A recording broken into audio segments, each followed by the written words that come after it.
How's everything been? Well, Good. how's everybody doing? Good. Been at Congress all day. Hey, Coach, so how's your book been doing? It was pretty successful, but not the exact outcome I wanted. I wanted the issue of slavery reparations to get more in the eye of the public.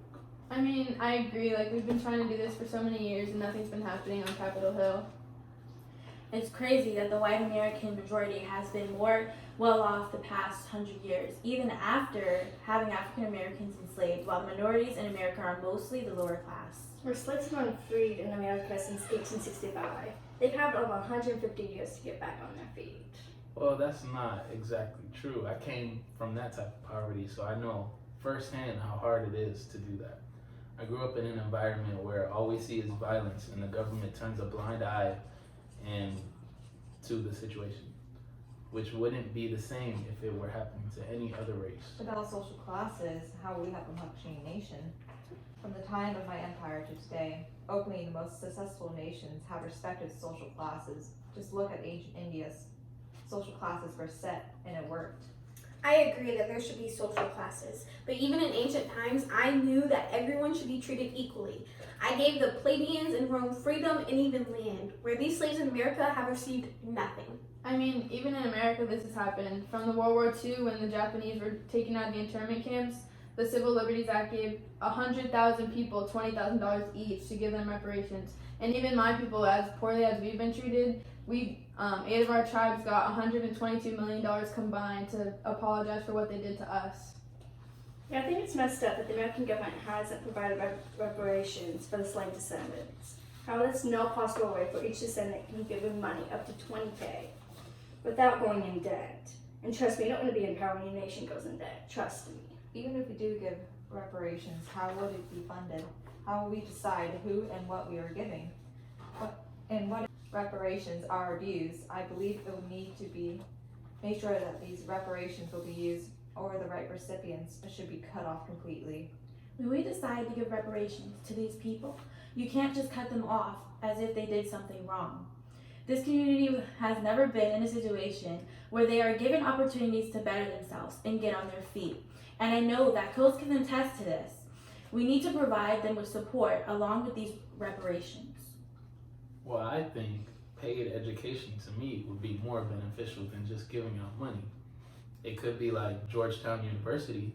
They give preferred admissions to descendants. The university's students recently took it upon themselves to petition for monetary reparations under the argument that offering educational advantages for a select few does little to decrease the cruelty and lasting damage of slavery. In my book, Between the World and Me, I talked about the cruelty of slavery, and I think this bill will be a great start. Coach, I also wrote a book called The Black Code. It's also the same thing about slavery in the West. Regardless of the different types of slavery, I feel that reparations are needed because of all slavery. In April, Democratic lawmakers in Texas introduced a bill marking the passage of a federal reparations bill, introduced by U.S. Sheila Jackson Lee, also a Democrat, that same month. And in September, Florida, lawmakers introduced a $10 million reparations budget for descendants of victims of a specific racial atrocity. Well, if these laws aren't passing, we need to trust the government. They know what's best for people and they will eventually will pay to provide the right laws.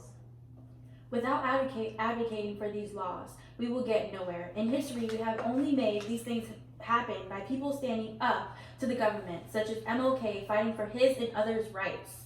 And I agree with that. I stood up for the natives' rights and my own rights, and although we didn't get our way when I was standing up for my rights, we still gave them resistance and frustrated the government, which in turn led them to give us money and reparations for what they did for us, even today. You know what? We need to take lessons from me. All this debating is good, but if we would just give reparations like I did to our slaves, allowing them to get on their feet, there would be no debate. What I did was right, and America should follow. Hello? Sorry, guys, one moment. Mr. Congressman? Oh, okay. All right. Right away. All right. See. Sorry, guys. Oh, Gotta run. see ya. Do the calls. Bye. Bye, y'all. Good luck. luck with the book. See y'all in like. Yeah, we can finish this later. We'll just talk about it some other time. It's getting a bit heated. Exactly. I'm out of here.